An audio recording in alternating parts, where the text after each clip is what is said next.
तो पिछली वीडियो में हमने डैन के सारे योकाई यानी कि स्पिरिट्स को कवर किया था और आज की वीडियो में हम डैन के यूनिवर्स में दिखाए गए सारे एलियंस को कवर करेंगे।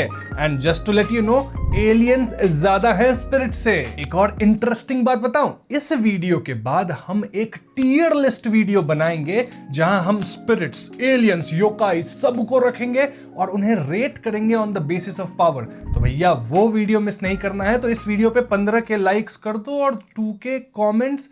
पहले ही वीडियो के स्टार्ट में आपको एक टारगेट दे रहा हूं, अच्छी बात नहीं है बट करना पड़ता है। वैसे यहां मैं एक और बात आपको बता दूं कि इस वीडियो में मैं जिन्हें एज एलियंस बता रहा हूं उनमें से एक दो ऐसे हैं जिनको लेके मुझे ही कंफ्यूजन था कि वो स्पिरिट है या फिर एलियन। तो मैंने उन सबको एलियन कैटेगरी में ही रख दिया है, लेकिन अगर आपको लगता है कि इनमें से कोई स्पिरिट है, एलियन नहीं है, तो मुझे कॉमेंट्स में बता देना। तो ये सब बकवास बोलने के बाद चलिए वीडियो को शुरू करते हैं स्पॉइलर अलर्ट के साथ।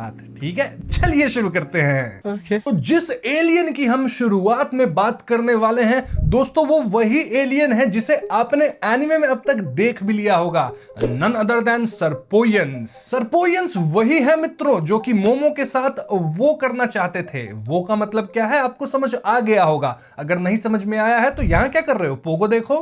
वैसे इनका रीजन ठड़क वाला नहीं था, बल्कि एक बहुत ही इंटेलेक्चुअल रीजन है। बेसिकली सर्पोयंस के अंदर सिर्फ मेल होते हैं और ऐसे में ये लोग क्लोनिंग करके अपने आप को सरवाइव किए हैं। अब क्लोनिंग में तो एग्जैक्ट रेप्लिका बन जाता है, तो भैया इनका इवोल्यूशन नहीं हो रहा। तो इवोल्यूशन करने के लिए इन्हें करना है रिप्रोड्यूस ह्यूमंस के साथ। बनाना ऑर्गन चाहिए ह्यूमन का, फिर लड़कियां चाहिए ताकि रिप्रोडक्शन कर सके और इवॉल्व हो सके। अब सर्पोयंस एक ऐसी एलियन स्पीशीज है जो कि काफी प्राइडफुल है और भैया ये दूसरे स्पीशीज को सताते भी बहुत है। मतलब दूसरे स्पीशीज से लेबर वाला काम, लड़ाई वाला काम ये सब करवाते हैं और उन्हें प्रॉपर ट्रीटमेंट या पैसे भी नहीं देते काम करवा के, जैसे मापा करवाता है अपने एनिमे। एक मिनट सब इस पार्ट को कट करो। अब सर्पोयंस के पावर्स की बात की जाए तो इनके पास है टेलीकिनेसिस, जिससे ये कई काम कर सकते हैं। आपके इमोशंस के साथ खेलना, आपको उत्साहित कर देना, ये किस तरह की पावर हुई। And much more. साथ ही कई सर्पोयंस मिलके शेप शिफ्ट भी काइंड ऑफ करते हैं, काइंड ऑफ बोल रहा हूं। और जब इनकी पावर्स कंबाइन होती है तो ये एक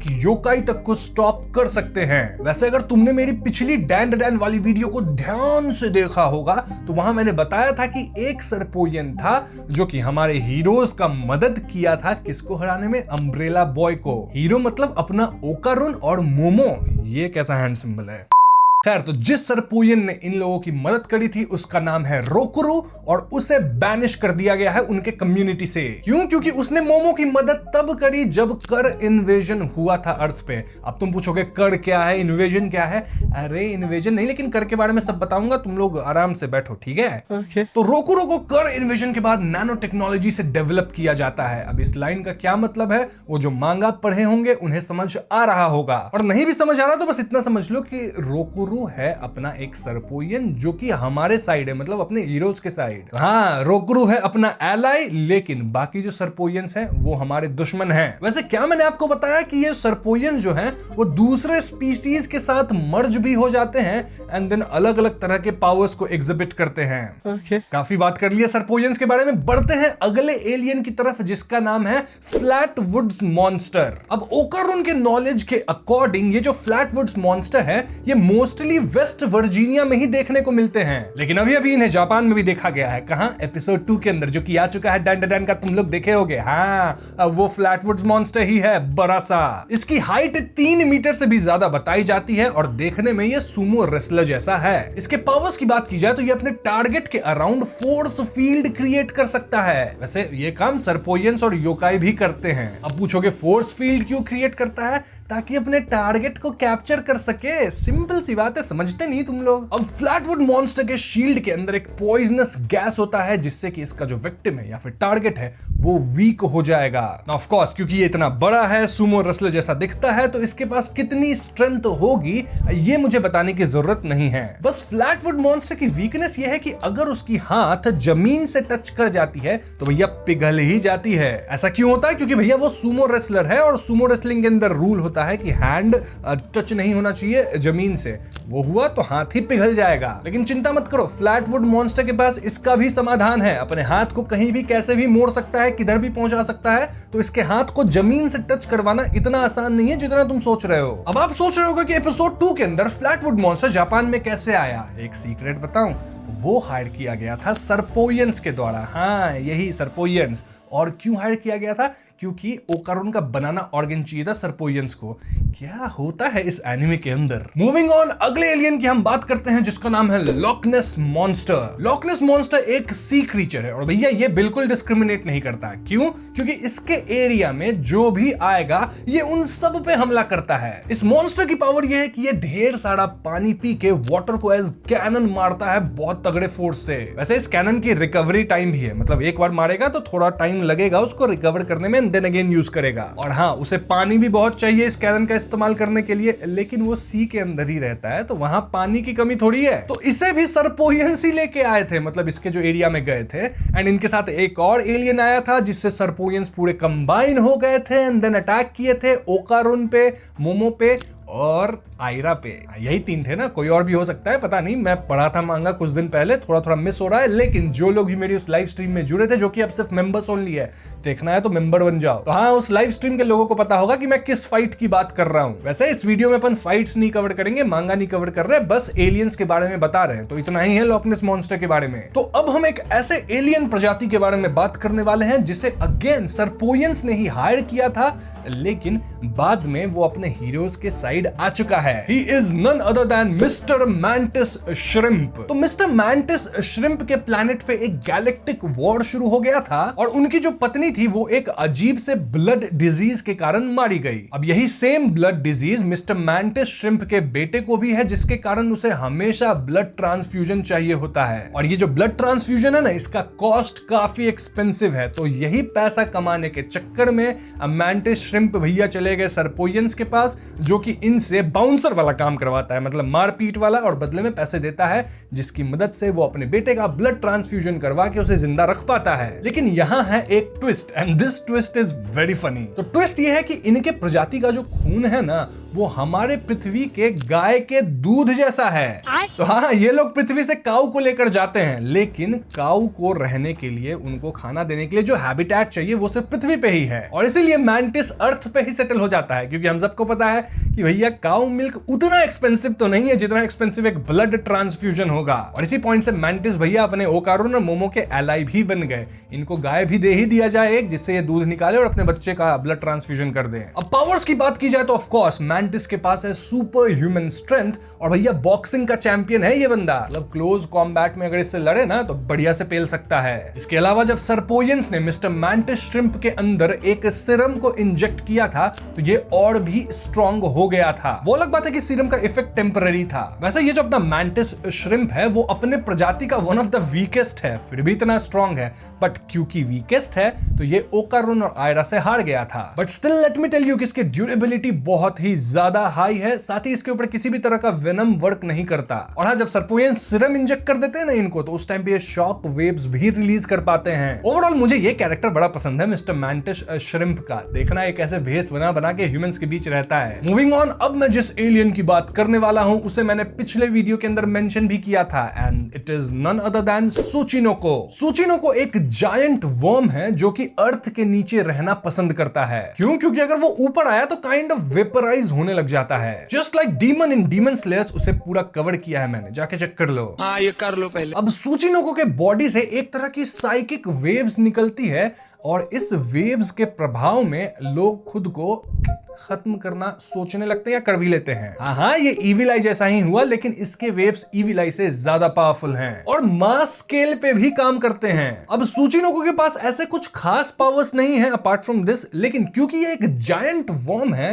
तो मास डिस्ट्रक्शन तो मचा ही सकता है। साथ ही भैया इसकी रीजेनरेशन भी काबिले तारीफ है। लिटरली मांगा के अंदर इसका हेड उड़ा दिया गया था और अपना हेड भी ये रीजेनरेट कर लिया। और हाँ, हेड से शायद लाइटनिंग भी रिलीज करता है। अब सुचिनोको का क्या पूरा पूरा कॉन्सेप्ट था वो मैंने पिछली वीडियो में बताया था कि कैसे सैक्रिफाइस चाहिए होता है, ईविल आई कैसे क्रिएट हुआ था, sacrifice and all that. But वहां आपने देखा था ना, एक फैमिली थी जो कि सैक्रिफाइस करती थी। नाम बताना उस फैमिली का, मैं नहीं बताऊंगा, ठीक है, कभी कभी टेस्ट भी लेता हूं मैं। तो हाँ, जो फैमिली एक्चुअली में सैक्रिफाइस देने का काम कर रही थी वोल्केनिक इरप्शन को रोकने के लिए एंड ऑल दैट, तो वो फैमिली एक्चुअली में ह्यूमंस नहीं, भले दिखते हैं ह्यूमंस की तरह लेकिन है एलियंस, और उनके बारे में भी बात कर लेते हैं। तो ये है बेसिकली सबटेरेनियन स्पीसीज, और इनके बारे में हमें बस इतना बताया गया है कि भैया ये एलियंस है जो कि ह्यूमंस के बीच डिस्गाइज होकर रहते हैं, इससे ज्यादा इन्फो नहीं है। अब ये लोग ह्यूमन स्किन क्यों पहनते हैं, क्यों हमारे साथ मिक्स हो रहे हैं, इनका क्या एंड गोल है, मोटिव है, पता नहीं। एंड इनकी पावर्स क्या है ये भी अगेन हमें नहीं पता, बट इतना तो हम देख पाए हैं कि इनके पास ड्यूरेबिलिटी एंड स्ट्रेंथ तो है ह्यूमन से बहुत ज्यादा। तो अब क्योंकि सबटेरेनियन के बारे में ज्यादा पता ही नहीं है, तो बढ़ते हैं नेक्स्ट एलियन की तरफ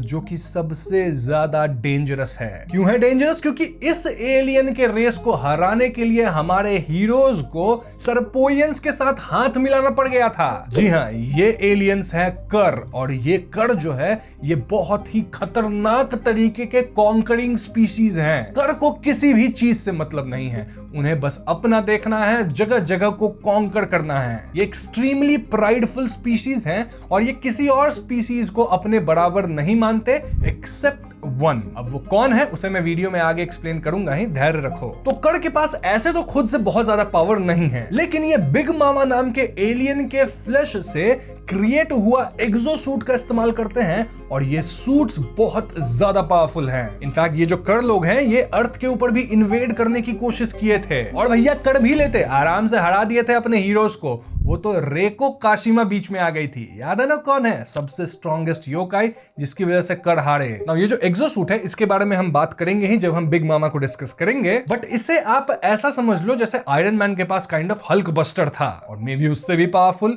और हाँ, कर इतने डेलिकेट है कि ये किसी भी प्लैनेट के एनवायरनमेंट में सर्वाइव ही नहीं कर सकते विदाउट दीज एक्सोसूट्स। अब कर कितने रूथलेस है आप इसी बात से समझ सकते हो कि ये लोग सुमेरियंस को इतना मारे थे कि ऑलमोस्ट एक्सटेंट कर दिए। अब सुमेरियंस भी आगे इसी वीडियो में बताऊंगा। लेट मी टेल यू कि सुमेरियंस जो है वो ह्यूमन से 100 टाइम स्ट्रॉन्गर होंगे। तो जब उनको कर ने पेल दिया तो अर्थ क्या चीज है, लेकिन अर्थ के पास है योकाई एंड प्लॉट आर्मर, तो अर्थ बच गया। अब कर की बात कर ही रहे हैं तो चलो बिग मामा की भी बात कर लेते हैं, क्योंकि उनसे ही तो एक्सोसूट बनता है ना। तो बिग मामा बेसिकली एक माइंडलेस क्रीचर है जिसके सामने जो भी आता है वो उसे खा लेती है। अब जब बिग मामा का पेट भर जाता है तो वो मतलब डाइजेशन सिस्टम सब काम करता है, वॉमिट करती है, पता नहीं क्या, लेकिन उससे ही निकलता है एक्सोसूट। अब एक्सो वॉर सूट है, उसकी क्वालिटी इस पे डिपेंड करती है कि बिग मामा को किस क्वालिटी का फूड दिया गया है। और ऐसा कहा जाता है कि जिसके पास भी एक्सो वॉर सूट है उससे बिना एक्सो वॉर सूट वाला इंसान तो नहीं जीत सकता। यहां मैं इंसान क्यों बोल देता हूं, एलियंस की बात हो रही है, ठीक है,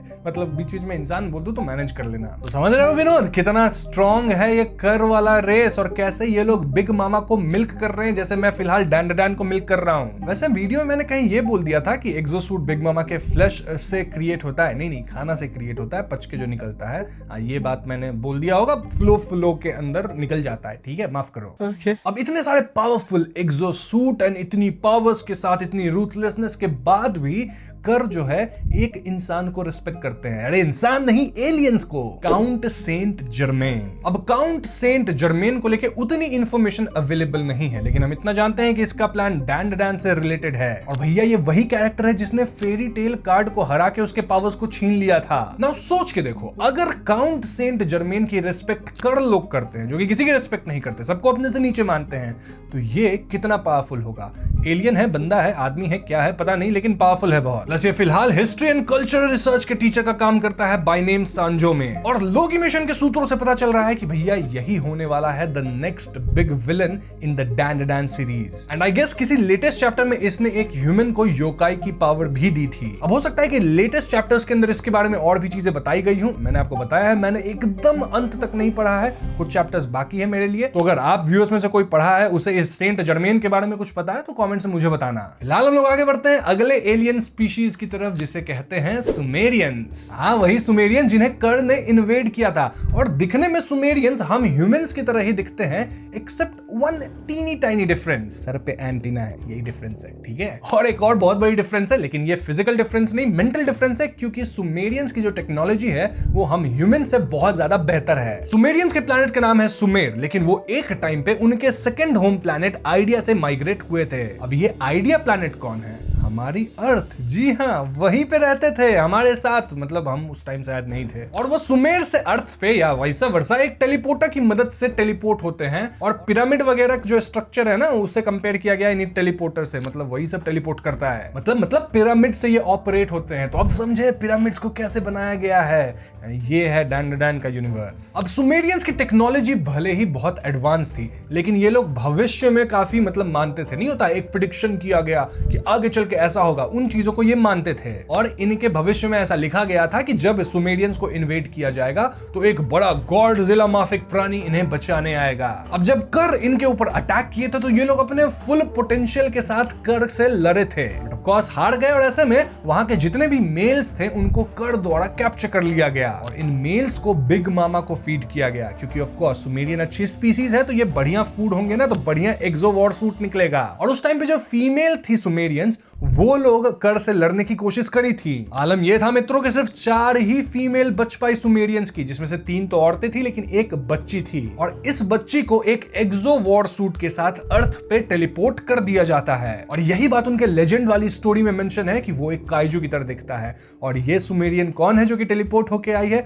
जो कि एक बड़े काइजू जैसा गॉडजिला ऐसा दिखती है, ये शायद आपको पता होगा। हाँ, ये भी ओकारोन पे लाइन मारती है, ठीक है एक लड़की, मतलब जो मांगा पढ़े होंगे उनको पता होगा। फिलहाल उस पर अपन बात नहीं करेंगे, बट ये मैं जरूर बता दूं कि आफ्टर दैट उस काइजू एक्सोवॉर सूट का यूज करके वह बच्ची कर्स को उनके प्लैनेट से निकाल देती है। तो अब तक हमने कई एलियंस को कवर कर लिया है, जिसमें से कई बहुत स्ट्रॉन्ग एलियंस भी थे। तो चलो अब थोड़े वीक एलियंस को भी कवर करते हैं। इन्हें मैं लास्ट में इसलिए कवर कर रहा हूं क्योंकि मैं भूल गया था शुरू में कवर करना, बाद में स्क्रिप्ट में ये चीज ऐड हुआ है।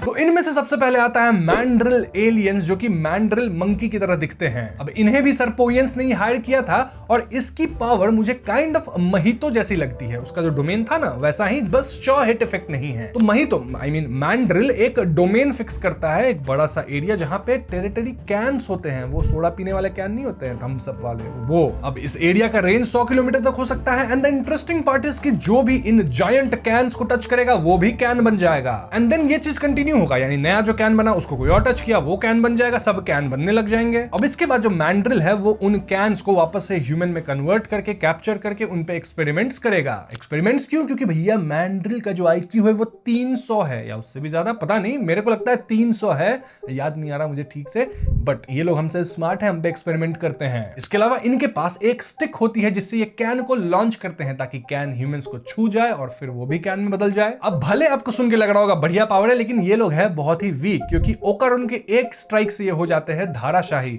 और ये शायद एक स्पेशल चैप्टर के अंदर था जिसे मैंने लाइव स्ट्रीम पे पढ़ा भी था। Now moving on, next alien है हाना एंड टारो। और ये एलियन है या फिर योकाई, पता नहीं, तुम बताना। बेसिकली ये दोनों एनाटॉमिकल मॉडल्स हैं जो कि ह्यूमंस की तरह ही इंटेलिजेंट है और इमोशंस को फील कर सकते हैं। अब इनके पास ये इमोशंस या फिर इंटेलिजेंस कैसे आई इसके बारे में हमें कुछ नहीं पता, बस इतना पता है कि दोनों एक दूसरे से प्यार करते हैं। अब ये दोनों ओकारुन एंड मोमो के स्कूल लैब में रहते थे और दौड़ते हैं फटाफट, बिखर जाते हैं, फिर जुड़ जाते हैं, मतलब समझ रहे हो, एनाटॉमिकल मॉडल्स की तरह। अब भले ये बहुत ही हार्मलेस लगते हैं, ज्यादा इनका कोई गंदा इंटेंशन होता नहीं है, अपने में ही बिजी रहते हैं, लेकिन भैया पावरफुल तो हैं थोड़े। मतलब उस टाइम पे ये इजीली ओवर पावर कर सकते थे ओकारुन के टर्बो ग्रैनी फॉर्म को एंड मोमो के पावर्स को। वैसे ये दोनों अब तक अपने पावर्स को ठीक से मास्टर नहीं किए हैं, बट स्टिल मैं आपको एक झलक देता हूं इनके ताकत की। ये लोग इविल आई तक को कैप्चर करके रखे थे, तो समझ लो अगर ये लोग ढंग से अपने आप को इंप्लाई करें, मेहनत करें, मैंने की है मेहनत, तो बन सकते हैं बहुत पावरफुल। तारो अपने बॉडी पार्ट्स को सेपरेट कर सकता है और उसके सारे इंटरनल ऑर्गन्स को बाहर निकाल के उसे बॉडी को एज आयरन मैन सूट भी बना सकता है। अभी तो बॉडी को पूरा पार्ट सेपरेट किया था, उसके अंदर इविल आई को कैप्चर करके रख लिया था। आप समझे कैसे हुआ था ये? और हाँ, ये अपने हीरोज के साइड है, मतलब ओकारुन, मोमो, आयरा सबके साइड है, अपने ही साइड है, अच्छा इंसान है, बताया था मैंने, अच्छे लोग हैं। इंसान नहीं, एलियंस या फिर स्पिरिट्स, पता नहीं, जो भी है। अब लास्ट में मैं जिस एलियन की बात करने वाला हूं ये एक लेजेंड से कम नहीं है, सेलिब्रिटी एलियन है और इसका नाम है लुड्रिस।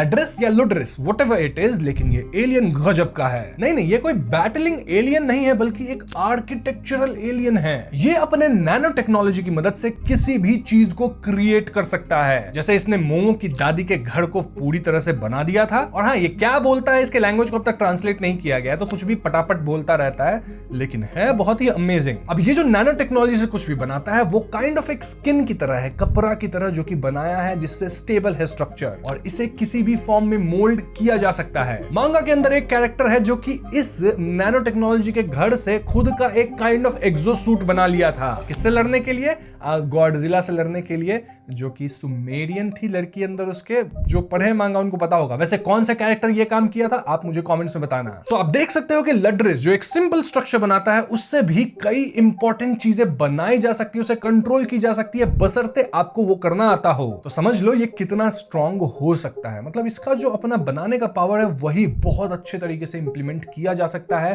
To make something similar to exosuit. वैसे मैंने आपको बताया है कि लड्रेस काइंड ऑफ एक सेलिब्रिटी एलियन की तरह है, जिससे मिलना मिरेकल माना जाता है। कई लोग मिल नहीं पाते, लेकिन अपने हीरोज एक बार मिल लिए थे उससे। पता नहीं मांगा में आगे भी मिल लिए हो, ध्यान नहीं आ रहा मेरे को एक बार याद है। आपको अगर ज्यादा कुछ पता है लड्रेस के बारे में तो कमेंट्स में आप लोग मुझे बता देना। तो इसी के साथ मैंने सारे एलियन रेस को कवर कर दिया है। वीडियो काफी लंबी हो गई होगी अब तक, लेकिन वीडियो में मजा आपको आया होगा पूरा। अगर मजा आया है तो भैया वीडियो को लाइक करो, इस पे कमेंट करो, क्योंकि पता है ना 15 के लाइक्स और 2 के कमेंट्स पूरे करने हैं, क्योंकि अगली वीडियो जो भी डैन डैन पे आएगी उसमें हम एलियंस को एंड योकाई को सबको मिला के एक बनाएंगे बढ़िया सा लिस्ट और प्लेस करेंगे पावर के हिसाब से कि कौन कहां रैंक करता है। ये लिस्ट वीडियो में मजा बहुत आता है। ठीक है, वो वीडियो अगर चाहिए तो करना होगा 15 के लाइक्स और 2 के कमेंट्स। साथ ही चैनल पे नए हो तो हमें सब्सक्राइब भी करना, क्योंकि हम अपने चैनल पे ऐसे वीडियोस लाते रहते हैं। ये हॉन्टिंग ट्यूब वाला हो गया, बट स्टिल पीस।